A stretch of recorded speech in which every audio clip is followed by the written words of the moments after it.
Welcome to another Leetcode daily problem. In this one, we have find score of an array after marking all elements, right?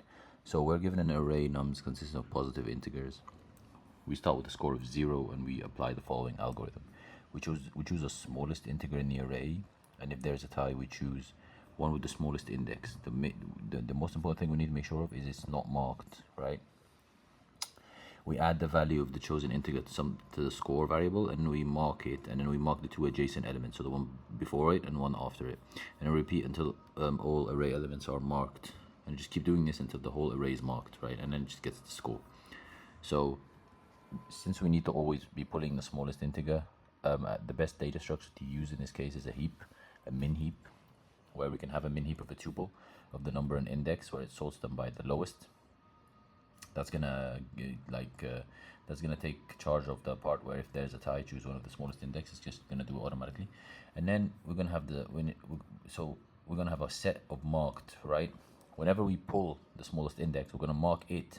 We're gonna mark it and the one before it and the one after it. When we mark all three, we're gonna add them in a set, and then if we happen to pull another one that has been marked, we're actually gonna skip it. So we just initialize the heap, we loop over the array, and then we push into the heap with an n. So this is like n log n complexity, and then we just do a while loop, and then just while the heap is full of items, we're gonna pop, and if the index isn't marked, if you marked it before, we're just gonna skip it, just go to the next one, right?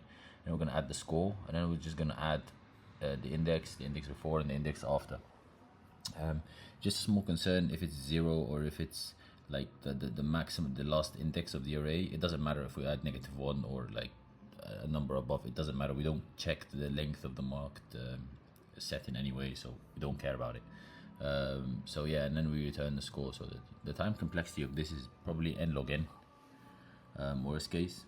So, and for space is going to be O of n, since this is the length of the nums array, since it's all going to be marked. So yeah, that's been it. Thank you guys, see you in the next one.